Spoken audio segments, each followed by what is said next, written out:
and gentlemen, can I please have your attention? And I need all of you to stop what you're doing and listen. It's time for the Sports Blitz, the only live-streamed local sports show in Arkansas with all the latest on the sports stories that matter to you. We got lots to recap from the weekend. The Razorbacks fell in heartbreaking fashion in Little Rock to Ole Miss. We've got NFL, we've got high school football, we've got NBA season preview coming today, and I'll tell you why Tyler Wilson is Tony Romo made over.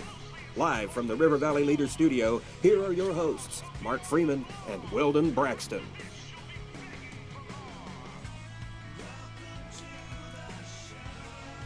Welcome into a Monday on the Sports Blitz. Mark Freeman, Weldon Braxton here in the River Valley Leader Studios.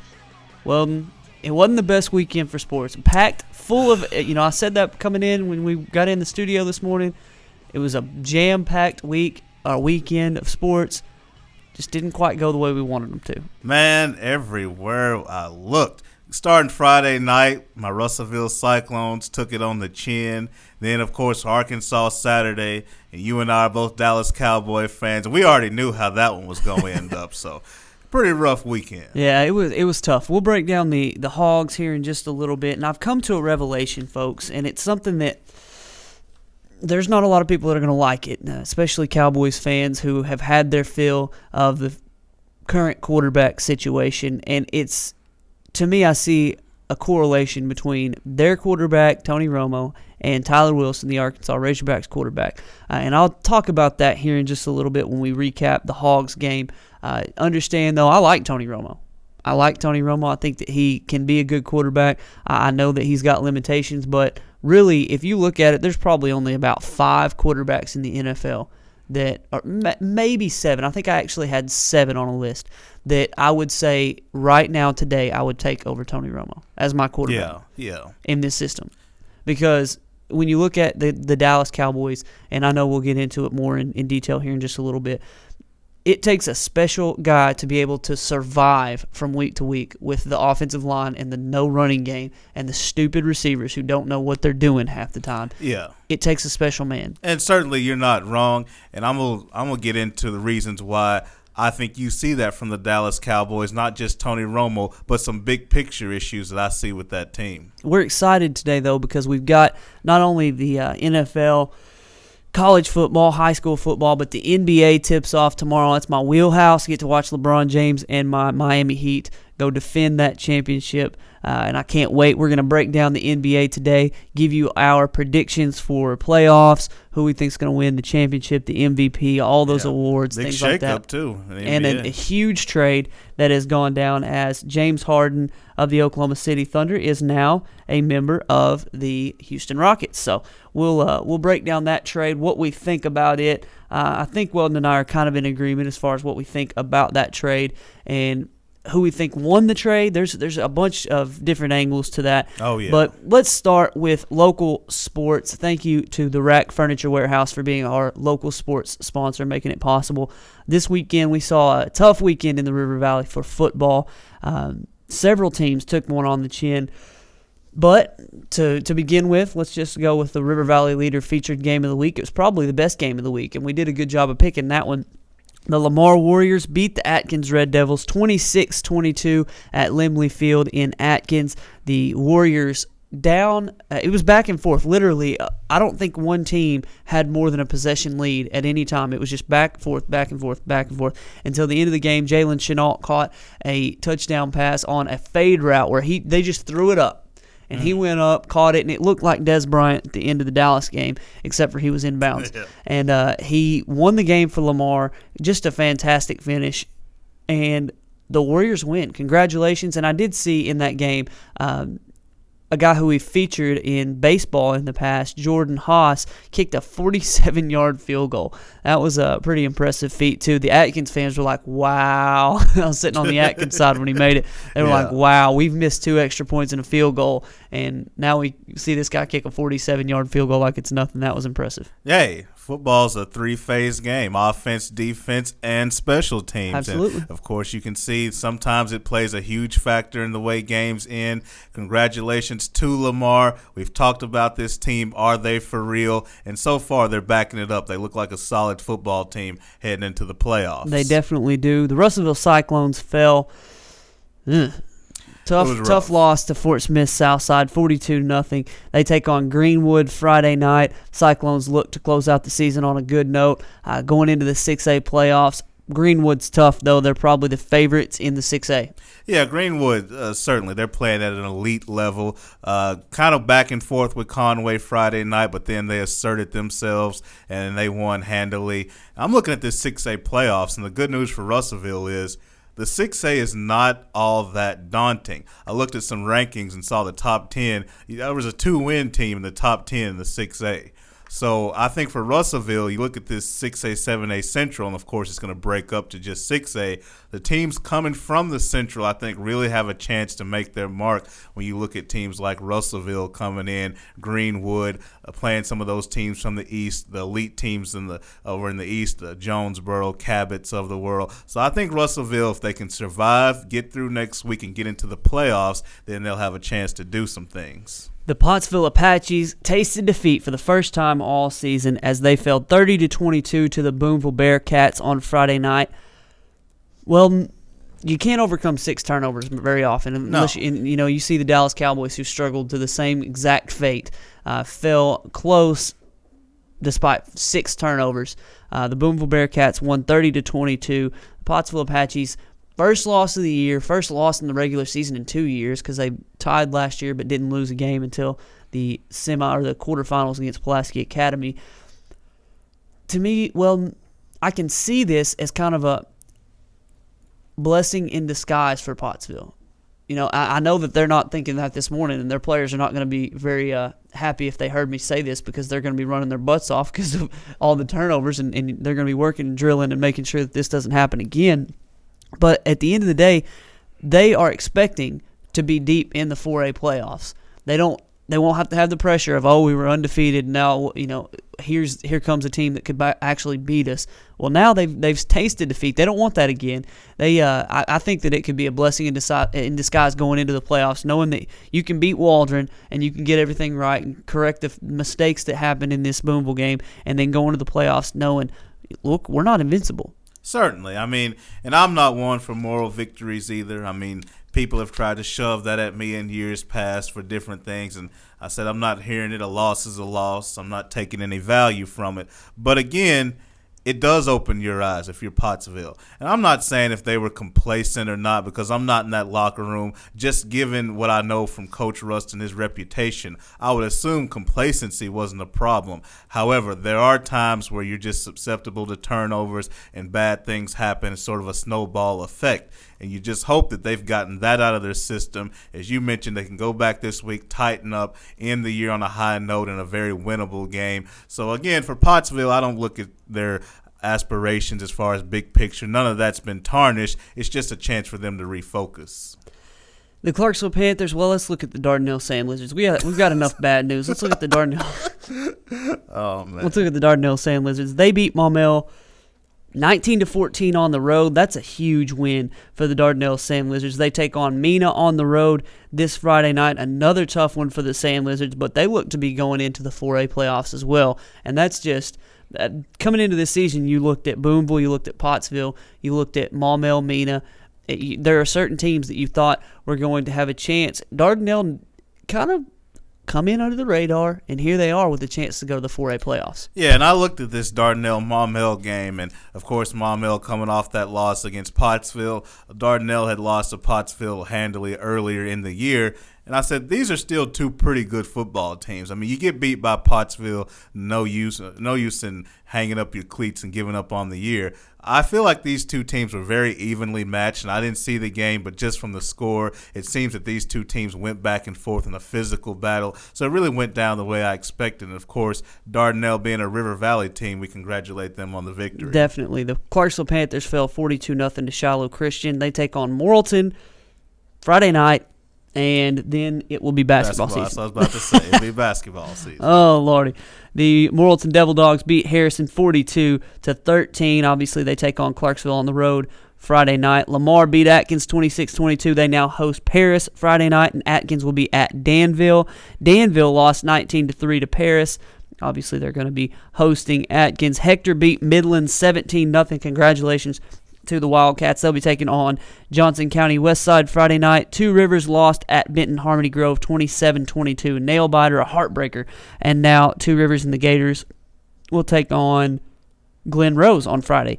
Dover fell 49-22 to Waldron. We've seen some conflicting reports on that, but I believe that they fell 49-22 to Waldron. They take on Subiaco Academy on Friday night. And finally, in local sports, the Arkansas Tech Wonder Boys fell 76-23. That's just a bad basketball score in football.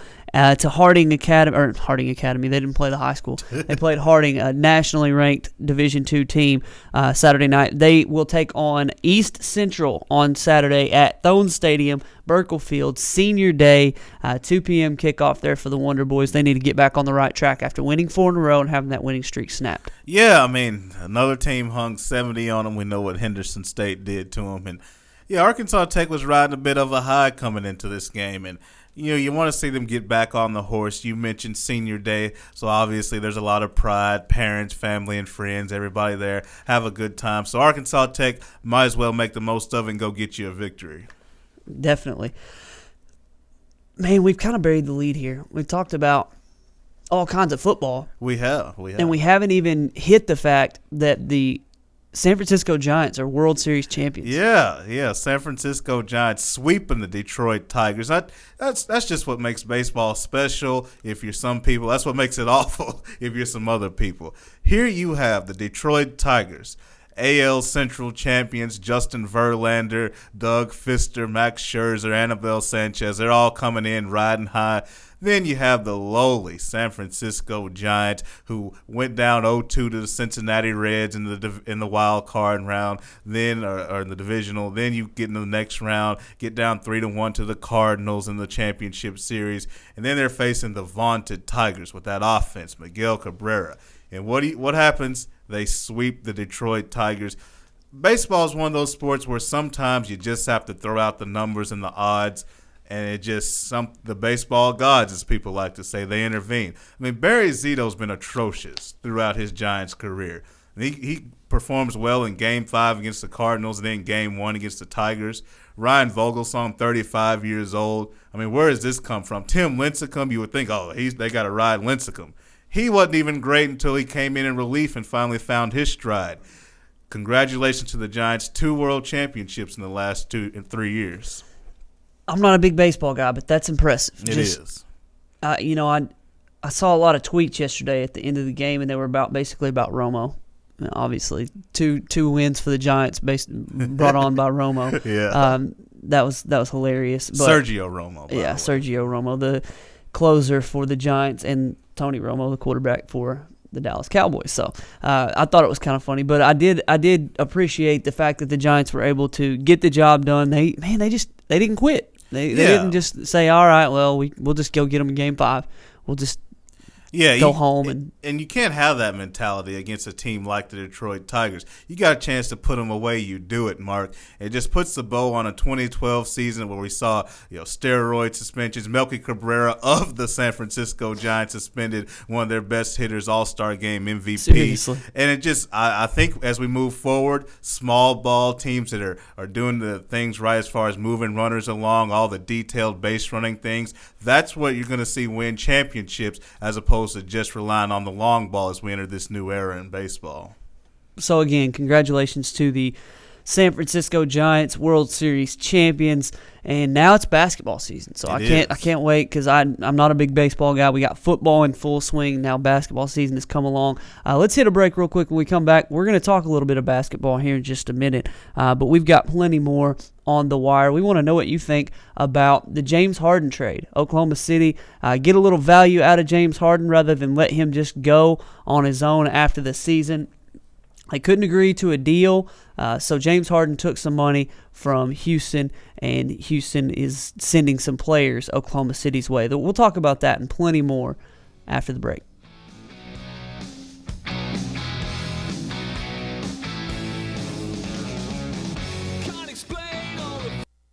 RiverValleyLeader.com is the #1 local source for instant news in the River Valley, offering HD video and live streaming along with top-notch coverage of all the news and events around the area. The River Valley Leader is the only place to go for all the information you need. Check out the newest local business featured on the site, as well as police news and coverage from important meetings, along with the personal stories, all at one convenient click. Check out RiverValleyLeader.com. Sports Scene of Arkansas offers a wide variety of sporting goods and apparel to meet any athlete's needs. Coaches love the top-of-the-line equipment that gives their players an edge, and parents and fans can't get enough of the high-quality screen printing that allows them to sport their favorite team's logo on jerseys, bags, and hats. Your one-stop shop for embroidery, banners, and much, much more. Visit your local team sports specialists. Sports Scene at 316 West Main in Russellville.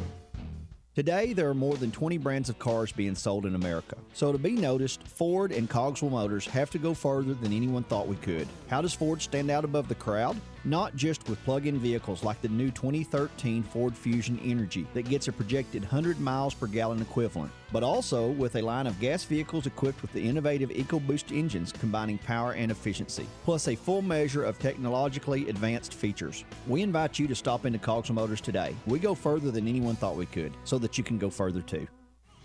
Hello, River Valley. This is Doug Duval with Arkansas's first Rack Furniture Warehouse, where we have the largest selection of recliners and mattresses in the state of Arkansas. Come visit us at 2609 East Parkway, the Rack Furniture Warehouse. Set your sights on savings right now at Honda of Russellville. We're offering our best deals of the year on remaining 2012 Honda ATVs, plus special introductory offers on select new 2013 Honda ATVs, all with zero down and easy monthly payments with approved credit. Be sure to check out the all-new Honda Foreman 4x4, now stronger, smarter, and harder working. How about a side-by-side? Well, Honda's got you covered with the Big Red. Honda's Big Red offers a proven Honda engine, automotive-style Honda automatic transmission with no belts to slip or break. Come in for a test ride today at Arkansas's legendary Honda dealer, Honda of Russellville. Hello, River Valley. This is Doug Duval again at Arkansas's first Rack Furniture Warehouse, where Leon and I are back in business. We have gallery selection at quality warehouse prices here at the Rack Furniture Warehouse, 2609 East Parkway, Russellville.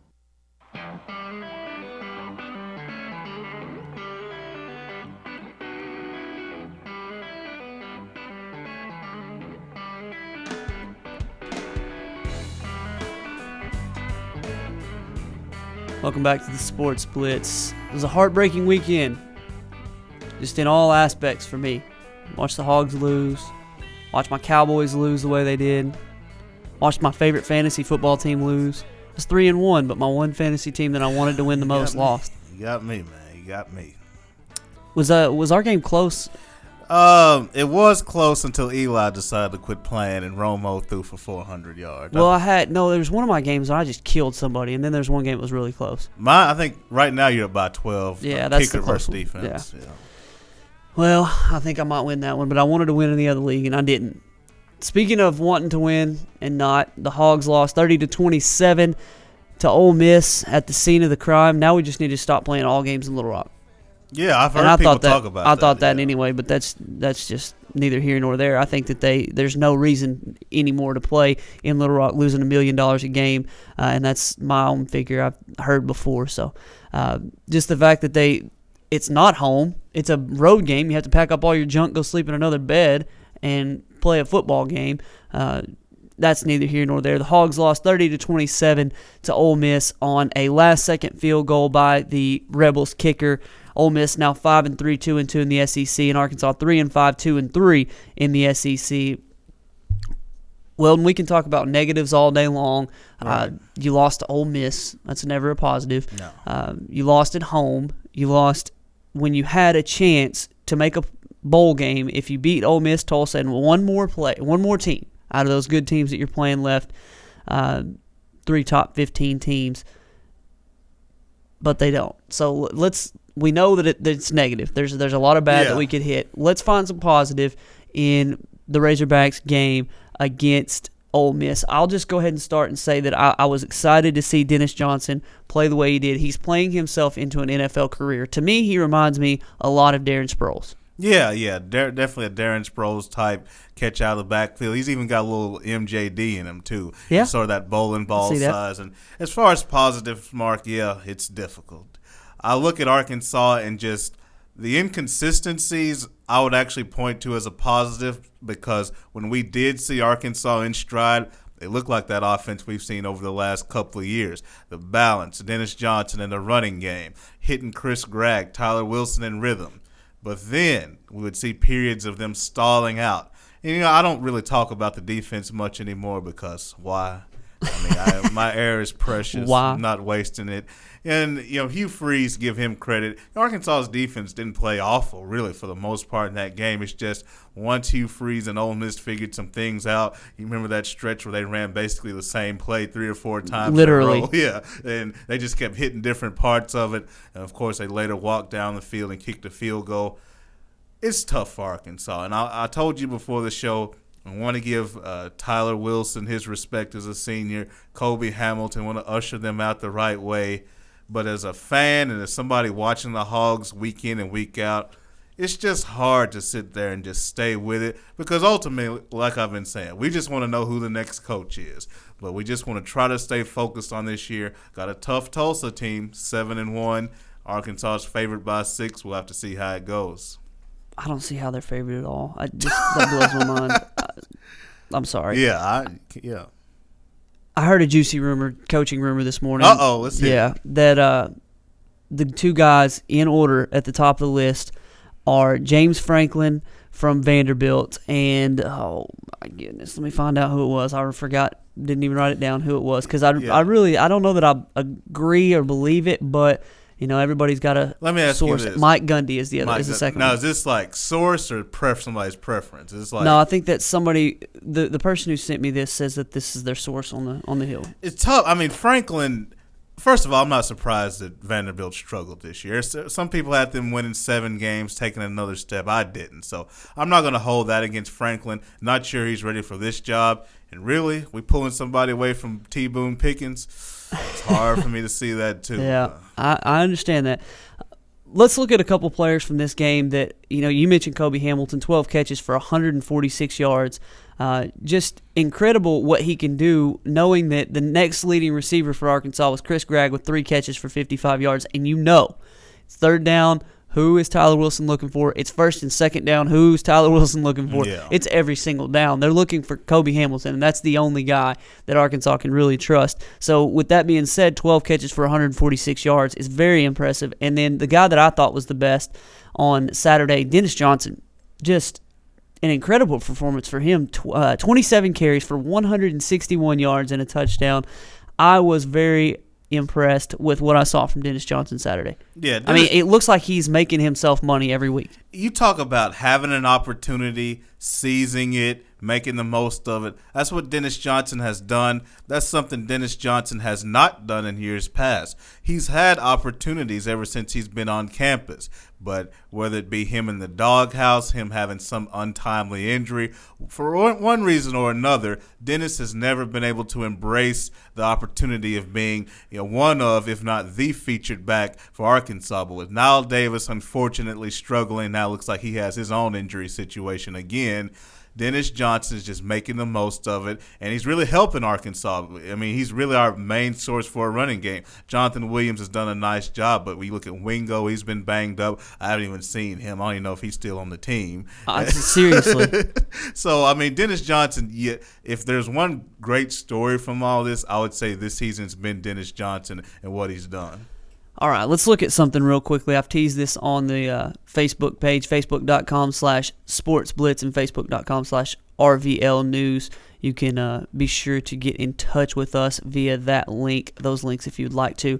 I said something today that, I've been thinking about it for a little while. It's regarding Tyler Wilson. I've expected him, last year if he would have went, he would have gone probably to the Miami Dolphins. I think that's what we had kind of thought that he was better than Tannehill. He would got a shot before Tannehill. So the fact that Tyler Wilson came back, we expected him to get better. He hasn't looked very good. Just from a confidence standpoint, I don't know if it's Bobby Petrino, being in his ear all the time that pushed him to be great, or if taking on the leadership role and kind of being a coach, and maybe it's the head injury that he has, he's taken several hits, more than several. He's taken a lot of hits, if that's all weighing on him. But Tyler Wilson, to me, it looks like he's sort of regressed a little bit with his accuracy. He had 55% the other day. The decision-making, some of the things that Tyler Wilson does on a day-to-day basis. And, I'm a Cowboys fan, so I see this type of thing, and I love Tyler Wilson, and I like Tony Romo, but I see a comparison that's very favorable between Tyler Wilson and Tony Romo. Sometimes Tony Romo makes questionable decisions. We've seen that from Tyler Wilson. Sometimes he makes throws that you're just like, what in the world were you thinking, Tony Romo? I think that we're seeing a lot of Tony Romo in a guy like Tyler Wilson, and it's very frustrating as a Cowboys fan and a Arkansas Razorbacks fan, but at the end of the day, that's kind of what Tyler Wilson's turned into, in my opinion. I mean, it's hard to quantify, or it's hard to talk about Bobby Petrino's impact on Tyler Wilson and how would he be with Bobby. But at the same time, you have to imagine that Tyler would be playing a little bit better, because I agree with you. He has regressed. And you look at the way Tyler Wilson played last year, he's never been an extremely physically gifted quarterback. I mean, that's one reason why I had questions about him playing at the next level. But what I did bank on Tyler Wilson being is a great decision maker, and you saw that for the most part last year. This year, he's taken on basically a coach role. He's taken on being the leader. He's speaking in front of the media more. He's more, cavalier as far as the words he says and how he speaks out. And he just doesn't look like a sharp, refined Tyler Wilson. I think all of those things play a role in it. And if I'm an NFL GM, I have to sit back and look and say, okay, here's a guy who had disciplined coaching. He was with Bobby Petrino. He was doing all these different things last year, and this is how he looked. That situation at Arkansas changed quite a bit, and so did Tyler. So if I draft him, am I drafting the guy that played in 2011? If so, I may get a good value. Or do I think the 2012 Tyler Wilson is the true nature of him? Because, those deep balls down the middle, making poor reads, we didn't see that last year from Tyler. And to your point about Tony Romo, it does start to look like Romo, because we've seen Romo make ill-advised passes like, come on, man, you can throw for 350, now you're doing this, what's going on? So I certainly can see where you're going with it. Hard to argue against it. But to be fair, there are moments of brilliance from both. Exactly. We saw last night that Dallas got down 23-0. Tony Romo led them back. Yeah. He rushed for a touchdown. He threw a touchdown. He got them back in the game, threw 400 yards. So there are moments of brilliance, and you'll see that from Tyler Wilson where you're just thinking, my goodness, this guy, he can throw the post with such accuracy. He can throw, inside the numbers with such accuracy. And then arm strength aside, that competition, I think Romo's got a lot stronger arm. Yeah. But Tyler Wilson, it's just been decision-making, like you said, that has put me to thinking this way. I think Tony Romo's good. I think Tyler Wilson could be a great NFL quarterback. If he gets in the right system and he's able to be protected and be able to put the ball on people, he's going to be good. He's not going to be an outside the numbers, throw it 50 yards down the sideline type guy. He's not going to be Aaron Rodgers.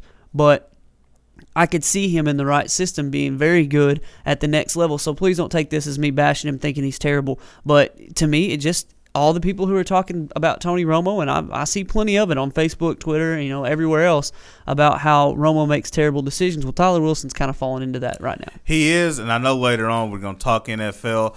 The issues with Tony Romo and the Cowboys, I think they go greater. I think they're a little bit deeper. I don't want to give it away just yet, though. Well, let's go into it right now real quickly. Yeah, let's look at the NFL real quickly. We've got some college football games that we want to recap here in just a minute. Well, let's recap the college football games, and we'll not make too tough a transition there. Let's look at the college football games of the week. I did terrible as far as predicting the games. Yeah. I did have Notre Dame over Oklahoma, but I had Arkansas over Ole Miss, and I think the only person who actually predicted this a score with Ole Miss winning was Coach Tony Davis of Clarksville. So congratulations, Coach. You did a good job there. We did have Kansas State over Texas Tech, and I had Florida over Georgia, so it was just not a good week for me. It's a tough week. It's always hard to make these picks, but I'm looking at that Notre Dame-Oklahoma game. I mean, that's a game where Oklahoma basically showed they were not for real. Oklahoma was favored to win that game by 11 points. You have a Notre Dame. Which we said was way too many. It was way too high. I mean, I will full disclosure, you picked Notre Dame. I picked Oklahoma, but I said I would not have that 11 points. If you give me 11 points, I would take Notre Dame as well. This Notre Dame offense has not been big play, quick strike for much of the year. They've done things with their defense. And for Notre Dame, Everett Golston, redshirt freshman, to make plays, that shows me something. Oklahoma, you're not for real. You go on the back burner. Kansas State and Texas Tech. This Texas Tech team, they've actually played pretty good football throughout the year. And to see what Kansas State, Colin Klein did to them, I'm still not sure they're for real. I think they need to be careful. 2 of their next 3 on the road. But they certainly deserve to be number 2 in the BCS standings. And the former number 2 team, Mark, the Florida Gators, losing to the Georgia Bulldogs. I picked Florida, but I was telling you on Friday, Georgia usually rises up in these kind of games. I go back to when Tebow's Florida teams were beating people down and Stafford and company just got tired of it, and they rose up and they beat Florida. And this was one of those games where that Georgia defense, all that talent, but they haven't lived up to it, they finally showed up and decided to play. Florida's offense turned it over. When you're a running, ground, and pound team, you can't do that. So the Bulldogs now controlling their destiny in the SEC East. Yeah, I definitely had that one wrong. I thought, well, and I said coming in, I didn't know if I trusted Florida because I didn't think that their offense was good enough. I thought their defense was good enough to keep them in the game, just like it was against South Carolina, but I thought their offense would get enough done to win the game. I was sadly mistaken. Florida's offense is just not very good. 9 points. Georgia, you have to give them credit. They stuck to the running game. They gashed Florida. The times that I was paying attention real heavily to that game, they were gashing Florida on the ground, and Georgia gets a huge win over a top 2 team. And now the BCS has been shaken up pretty good. It looks like Kansas State is now among the top teams. Oregon has a little bit of a gripe as they're 4 in the BCS. Notre Dame, I think 3, yeah. And it's going to shake out. I mean, you got to look at Notre Dame. They still have games against USC on the schedule. Oregon and USC play each other. Oregon still plays Stanford. Kansas State, it looks like they're going to trickle on home. Be careful with Oklahoma State. I think if that game gets into a crazy shootout, Kansas State probably still wins it. But once you get in that kind of game, you just never know. Same thing with Baylor, just a toss-up in there, shootout. Texas, I expect them to beat Texas, but it's just hard to just guarantee a win over all that talent. But the way they've been playing, I expect Kansas State to get it done. Just so many games left to be played. I don't see Alabama losing the game, but if they did, boy, that'd make it really crazy. They're not going to lose. They're the best college football team. And I'm not saying college football. I'm looking at the program. Yeah. They're the best college football program as far as top to bottom. Everything looks, above board as far as we don't see any violations or things like that we know of at this moment. And just a machine-like program that I've ever seen. I wasn't alive. Well, I was alive, but I wasn't really into sports because I was 1 year old when Oklahoma won their 85 championship, and they had been very good for a 10-year streak there. Nebraska was really good in the early 90s. Miami was good in the late 80s, early 90s. Yeah. And then the early 2000s Miami program was pretty good. But this Alabama team, 38-7 winners over Mississippi State. It was 38-0 before Mississippi State really even knew what was going on. Oh, yeah. They're incredible. Yeah, and the thing with Alabama, and I've said it over and over, when Alabama lost 9-6 to LSU in the regular season last year, Alabama and LSU went on 2 different directions offensively.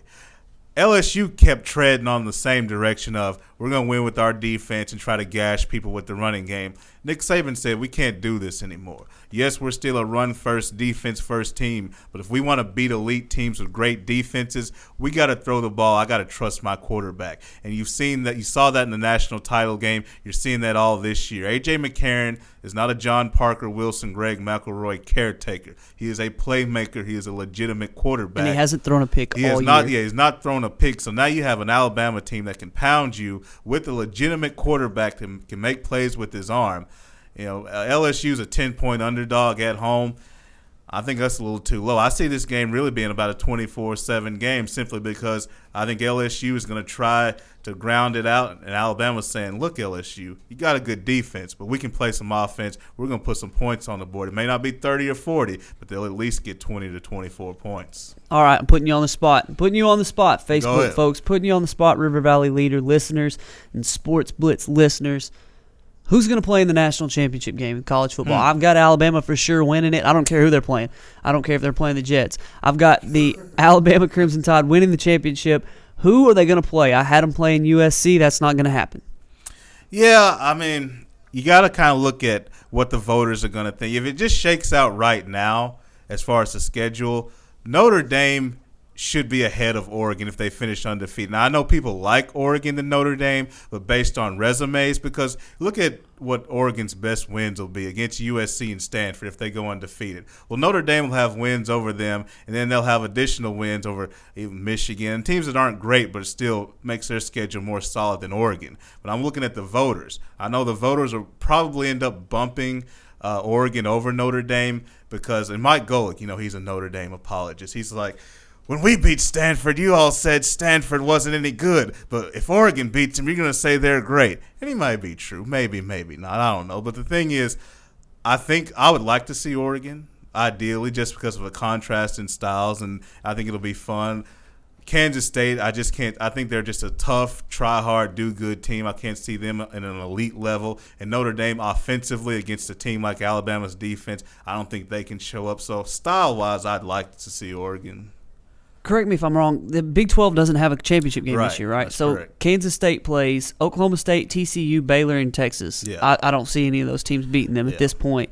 You had Oklahoma State being a tough matchup for them, which it could be. Just a shootout. If it gets to a shootout, Yeah, and then Notre Dame is number 3 in the country. They don't have obviously playing a conference championship game, but they have left on their schedule USC. Pittsburgh, Boston College, Wake Forest, and USC, which I think they'll beat USC because I don't think USC is that great. So if it stays as it is, Kansas State and USC, or Kansas State and Notre Dame undefeated, who gets that championship game berth? It looks to me like, we heard earlier in the season that Notre Dame had a tougher schedule, and it looks like their schedule would be just marginally tougher than Kansas State's. Yeah, and even though the Notre Dame schedule coming into the year was like, oh my goodness, look at this schedule. But it kind of softened up because Michigan wasn't quite as good as we thought. Michigan State wasn't quite as good as what we thought. Oklahoma's not looking like what we thought they would be. Miami's a little disappointing, but still. I mean, if you look at the standings and the percentage points, Kansas State, at 94, and then Notre Dame 91. So that's a thin margin as far as that top between 2 and 3. I would say Kansas State would probably get the edge over Notre Dame. I think it'd be close, but I think Kansas State would get it. It looks like they both would have ended up playing 5 ranked teams as far as this, when they were playing them, if things were to go the way they are right now. So that's going to be a very, very interesting. I would say Kansas State, just like you said, I looked at Notre Dame's schedule there at the beginning, and it looked like Notre Dame would have been the tougher schedule, but I think you're right. Kansas State's probably the team to. And the thing, the thing real quick is voters know when they're voting on just poll positioning week to week, and they also know when they're voting in the final poll to set up a matchup. So look at that as well. That's true. Either way, I think those teams are going to have trouble with Alabama. That's not going to be Arkansas. Fun. Yeah, they wouldn't have a lot of trouble with Arkansas. I was looking at Kansas State and thinking that Arkansas already beat the crap out of them last year. That's tough. It's awesome that you go into a bowl game and beat the mess out of the number 2 ranked team in the country. You come out and you can't beat Ole Miss. I'm a little bitter. We're going to go back to break real quick. When we come back, we've got a little NFL and some NBA. I promised you a little bit of a look ahead to the season opener.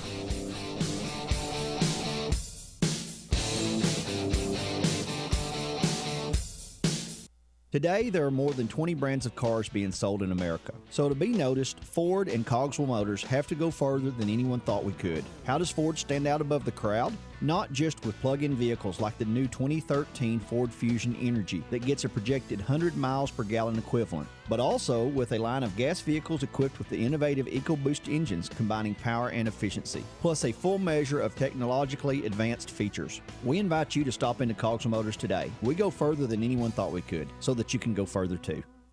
It doesn't matter what you're looking for, chances are Good Deal Charlie Discount Furniture has it. From living room, bedroom, and dining furniture to one-of-a-kind pieces, Good Deal Charlie has everything. The staff is pleasant and always friendly, so you'll feel no pressure to buy. With new and used furniture for your home or office, you can find everything you need at the best possible prices at 2209 East Main Street in Russellville. Good Deal Charlie. RiverValleyLeader.com is the #1 local source for instant news in the River Valley, offering HD video and live streaming along with top-notch coverage of all the news and events around the area. The River Valley Leader is the only place to go for all the information you need. Check out the newest local business featured on the site, as well as police news and coverage from important meetings, along with the personal stories, all at one convenient click. Check out RiverValleyLeader.com. Live from the River Valley Leader Studio, here are your hosts, Mark Freeman and Weldon Braxton.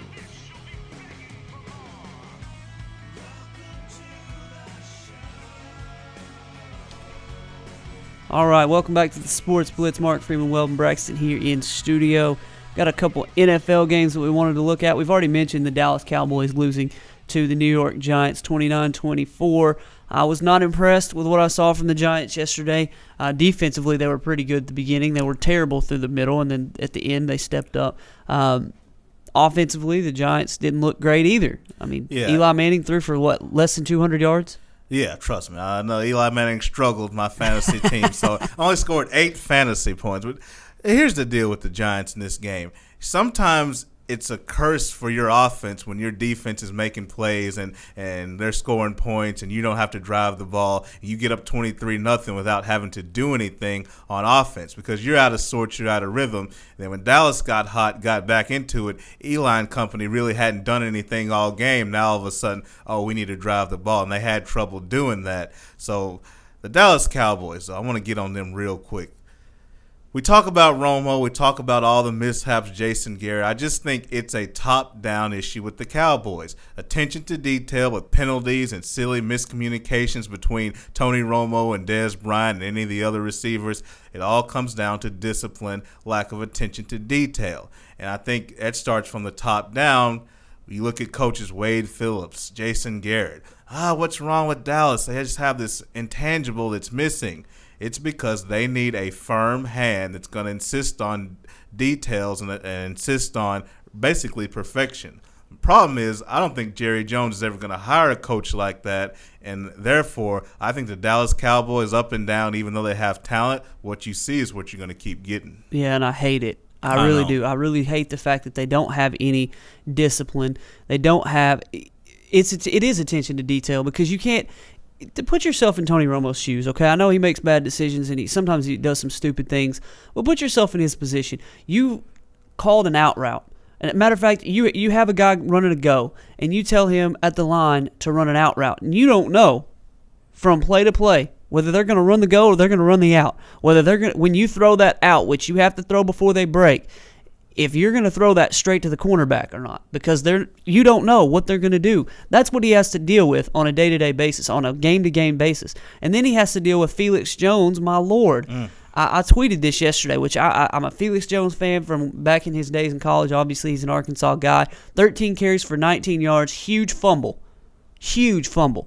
You got a guy who he should be asking paper or plastic this week. I'm serious. He should not have a job. I don't care who you hand it to because when the game's on the line and he fumbles like that, just like he did with the kickoff a couple weeks ago, you're better off just throwing it every down. 36 of 62 is what Tony Romo ended up. He might as well have thrown it 70 times because he threw for 437 yards. I did see one thing that I thought was interesting. Tony Romo, he doesn't have anybody on this team save one person that he can really trust. Yeah. And you saw that come to fruition as Miles Austin and Des Bryant, they were kind of back and forth. Miles Austin did have 9 catches for 133 yards. Des did have 5 for 110. But when Tony Romo decided, you know what, enough of you guys messing me over when I don't know what you're going to do, I'll just find Jason Witten. 18 catches, 167 yards for the big tight end. It speaks a lot to me, Weldon, that he would look to Jason Witten 18 times. Yeah, I mean, Jason Witten's a guy we've been wondering the last few weeks, where is he at? Where you been, Jason Witten? Well, we showed up basically as a security blanket, and it really got down to the point to where he could trust him. Tony Romo could trust Jason Witten.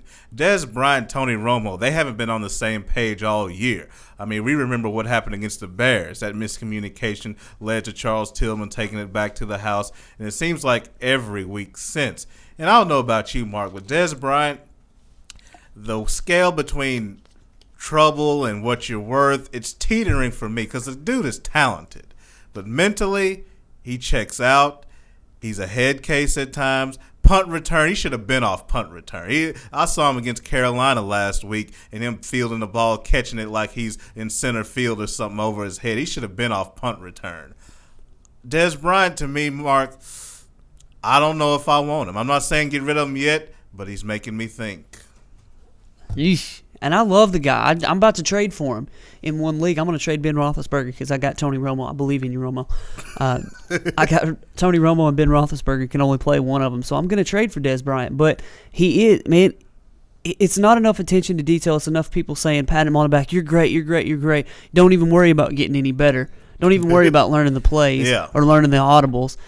He does need a swift kick, so I will say that. Looking at other games, Detroit, Seattle, we found that one was a very interesting game. Detroit came out 28-24 winners. Thought that was a very fun game. Another one that I thought was going to be interesting, and it turned out to be just that, the Miami Dolphins beating down the Jets. All the talk coming into this, we're going to put hot sauce on Reggie Bush. And all the talk that the Jets have gotten very good at, and they never, ever, ever, ever, ever, have you noticed this? Ever, back it up, ever. The New York Jets, it never happens. They're irrelevant. I mean, really. When we talk about this game, I want to give Joe Philbin credit because there was a point where Miami looked like the worst team in football. And, yes, it was preseason, but they showed no signs of being a legitimate team. They're better than the New York Jets for all the talk that the Jets have had. Ryan Tannehill, hope he's okay. I know he had a knee injury. We'll see how that goes. But the Jets, they're irrelevant. I don't care if they play Tebow or not, Sanchez, whatever. The personnel they have on offense is absolutely ridiculous. They don't have anybody on that staff competent enough to put together a successful offense. Remember that fraudulent opening game against Buffalo where we thought, this offense has turned the corner. They put up 50. Yeah, we haven't seen anything like that since. Another game, I was wrong on this one in a big way. I had the Philadelphia Eagles getting it right against the Atlanta Falcons, 30-17. Wasn't even that close. The Philadelphia Eagles just tanked. This is the game I really want to talk about. This is the game. You don't want to talk about Peyton Manning putting a show on? I do, but I'm a big Peyton fan like you, so I expect it. It's beautiful every time we watch, but and he's the MVP, by the way, guys. And I agree with you on that. But the Philadelphia Eagles, here you are.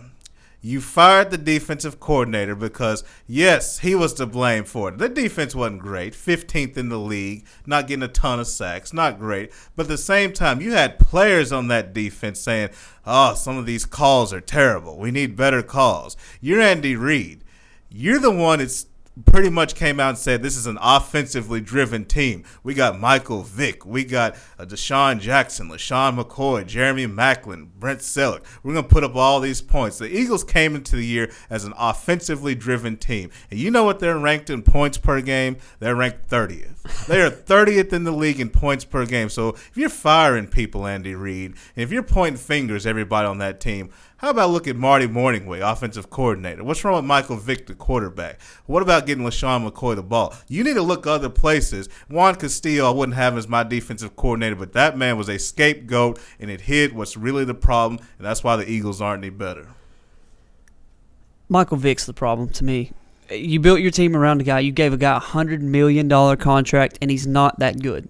He's not that good. I know that Andy Reid has been stubborn and banged his head against the wall, Bobby Petrino style, and just said, okay, well, we'll continue to hitch our wagon to a guy who will throw for 55% completion percentage, and that's what he is and has been throughout his career.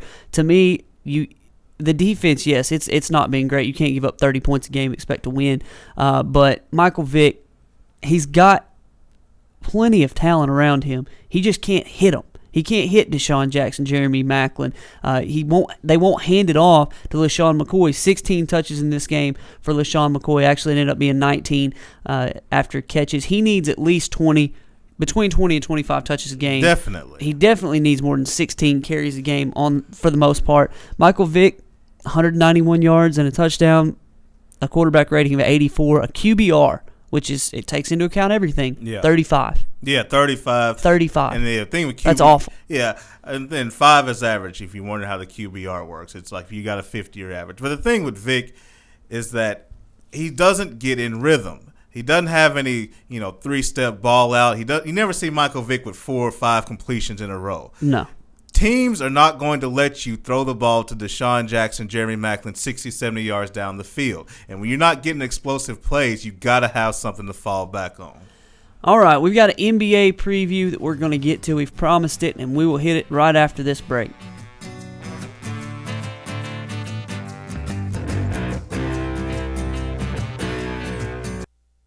RiverValleyLeader.com is the #1 local source for instant news in the River Valley, offering HD video and live streaming along with top-notch coverage of all the news and events around the area.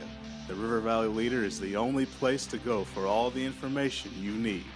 Check out the newest local business featured on the site, as well as police news and coverage from important meetings, along with the personal stories, all at one convenient click. Check out RiverValleyLeader.com.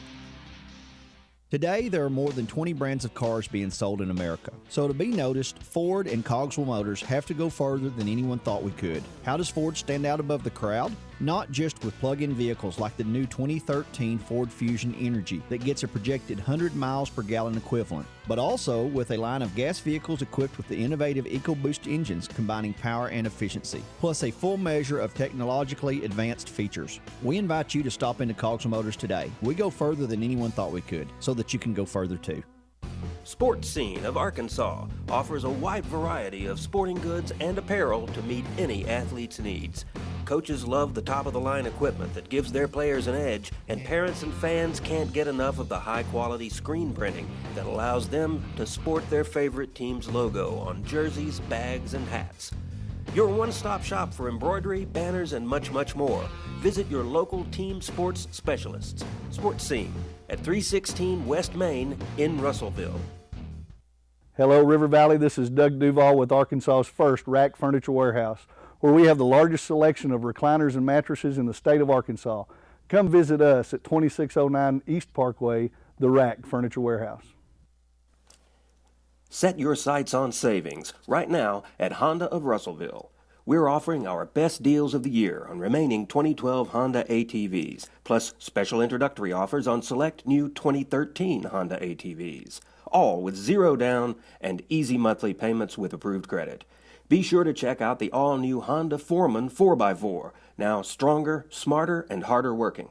How about a side-by-side? Well, Honda's got you covered with the Big Red. Honda's Big Red offers a proven Honda engine, automotive-style Honda automatic transmission with no belts to slip or break. Come in for a test ride today at Arkansas's legendary Honda dealer, Honda of Russellville. Hello, River Valley. This is Doug Duval again at Arkansas's first Rack Furniture Warehouse, where Leon and I are back in business. We have gallery selection at quality warehouse prices here at the Rack Furniture Warehouse, 2609 East Parkway, Russellville. AR Sports present the 2012 River Valley Football Magazine, featuring profiles of local high school football teams, as well as college football previews and player spotlights. Professional photography accompanies top-notch writing throughout to bring you the best locally focused publication in Arkansas. You'll enjoy special tributes to local legends Jerry Aiken and Don Sevier, as well as an exclusive interview with Razorback all-time great Clint Sterner in this year's magazine. Available at fine establishments throughout the River Valley, Pick up your copy of River Valley Football Magazine today. Today, there are more than 20 brands of cars being sold in America. So to be noticed, Ford and Cogswell Motors have to go further than anyone thought we could. How does Ford stand out above the crowd? Not just with plug-in vehicles like the new 2013 Ford Fusion Energy that gets a projected 100 miles per gallon equivalent, but also with a line of gas vehicles equipped with the innovative EcoBoost engines combining power and efficiency, plus a full measure of technologically advanced features. We invite you to stop into Cogswell Motors today. We go further than anyone thought we could, so that you can go further too. RiverValleyLeader.com is the #1 local source for instant news in the River Valley, offering HD video and live streaming along with top-notch coverage of all the news and events around the area. The River Valley Leader is the only place to go for all the information you need. Check out the newest local business featured on the site, as well as police news and coverage from important meetings, along with the personal stories, all at one convenient click.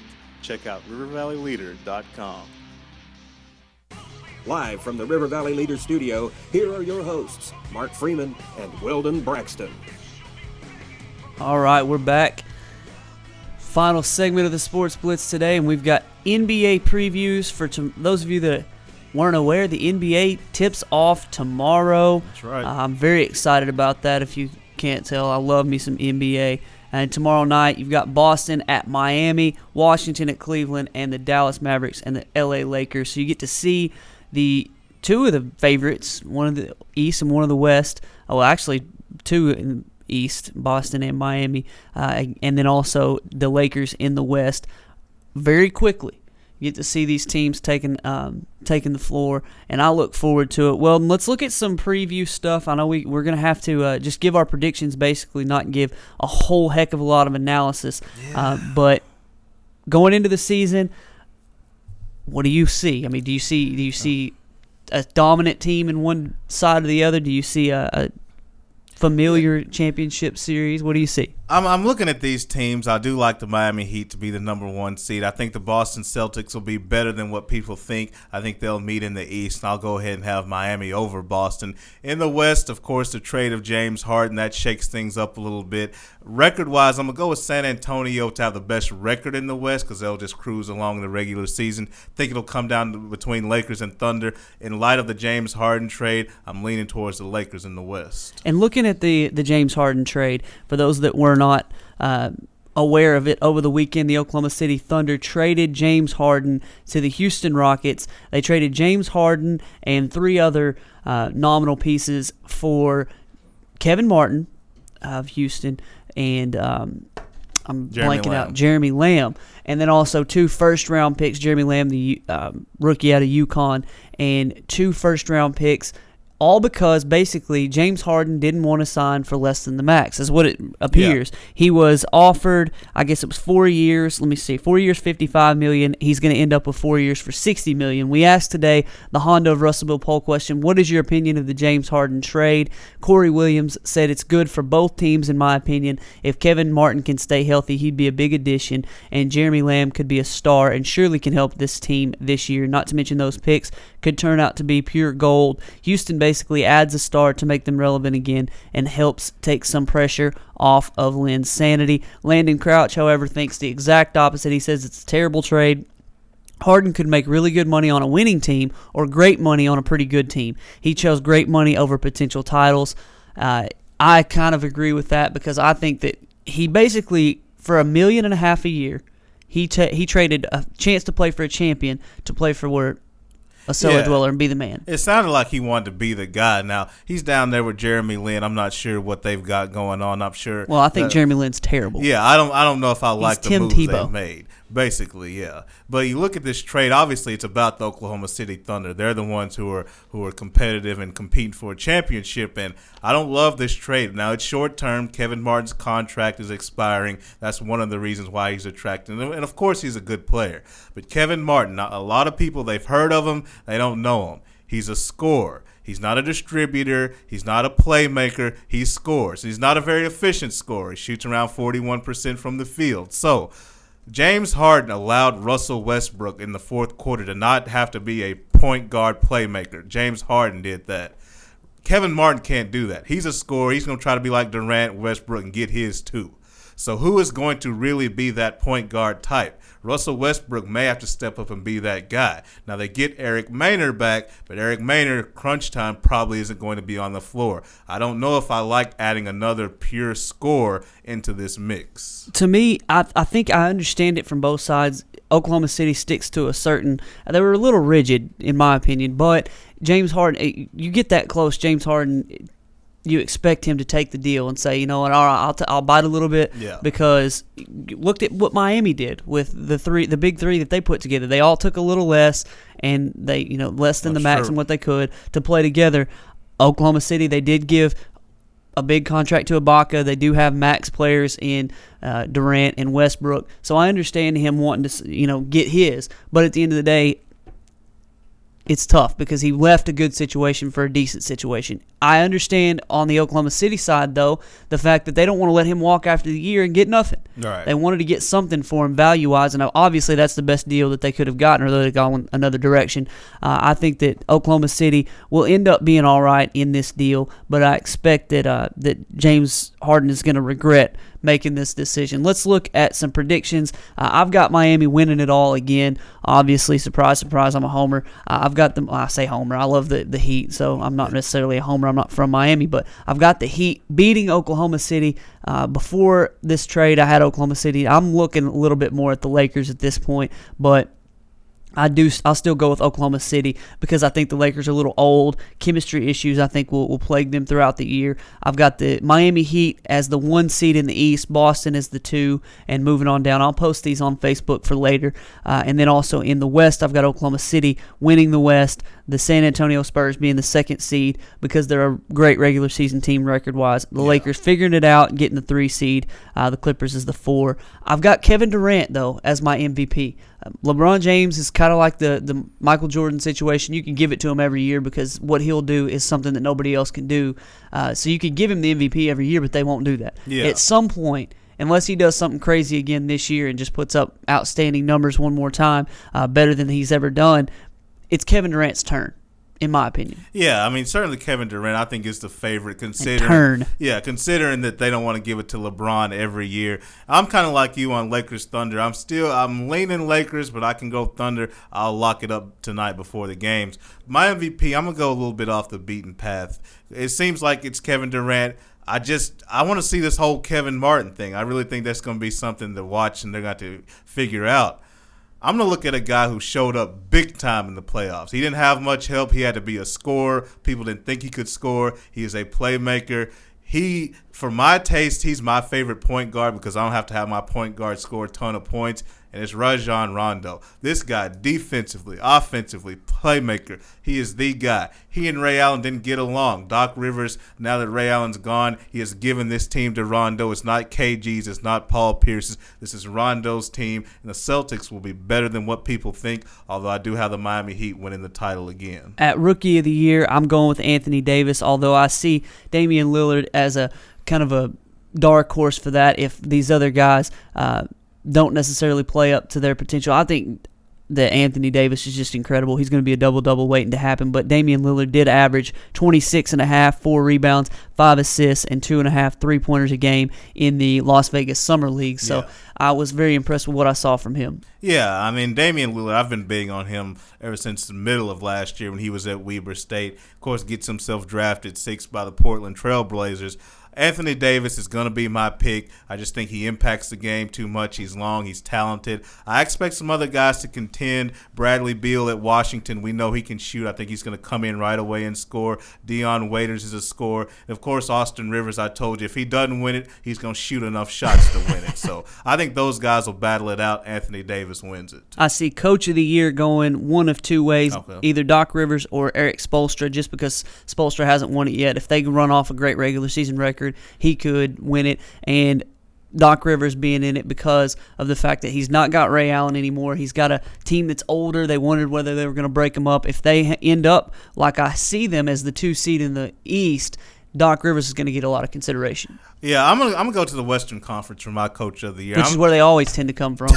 Yeah, I never thought about that. I got a team right now that I have them seeded 5th. It would not surprise me if they broke into the top half of the Western Conference playoffs, and that's George Karl and the Denver Nuggets. You don't see teams press, trap, and run in the NBA like you do in college. The closest thing to it is the Denver Nuggets. No superstars, no big-time go-to players. They play great defense, and unlike Steve Nash and the old Phoenix teams, they run off their defense, not their offense. Would not surprise me if the Nuggets made some noise. 6th man of the year, I'll go with Mo Williams. That's just a shot in the dark. Yeah, Most improved player. Are you? Yeah, I really don't have a big pick. Yeah, I don't either. I was going with James Harden, but it looks like he's going to start, so you can't really go with him as a 6th man. Most improved, keep your eye on Klay Thompson. Really like him. Yeah. And then who do you have there? I like Klay Thompson. Yeah. And then as a defensive player of the year, got 3 names, 2 of which you'll have heard every year. Serge Ibaka. Want to keep your eye on him because he is underneath the basket. He's very tough to get the ball past. He's a shot blocking machine. Dwight Howard, you've seen him win it 3 times. But a name that I want you to keep an eye on, LeBron James. Yeah, I was Pay thinking attention to that. I was thinking LeBron James, and I'll throw just one more out there. If his team could win, which I think the New Orleans Hornets will battle in the Western Conference playoffs. Remember, Austin Rivers, Eric Gordon, along with Anthony Davis, and Ryan Anderson, they got him in a Magic deal. That's not a bad core. Anthony Davis, I mean, it would not shock me if he won Defensive Player of the Year. The reason for me that I put LeBron in there is because he seems to have done about everything else. As far as he's won an MVP, he's won a championship, he's won gold medals, he's now won a Finals MVP. Michael Jordan won Defensive Player of the Year, and you could see him saying, you know what, I focused on all these other things to get myself to where I needed to go. The next evolution, I've been on the first team defense several times. Now the next evolution of my game is to step it up and be the Defensive Player of the Year. And he needs to be credited for his defense. He's a really good defender. And he can defend 4 positions. I mean, shut down Derrick Rose a couple of years ago in the playoffs. A 6'2" point guard can guard bigs as well. I really like Miami this year. I like them more than last year because of one guy, Dwayne Wade. I think you will see a resurgence from him. He will be healthy. I can't wait to watch D. Wade. He may even get in the MVP conversation. Hey, I like it.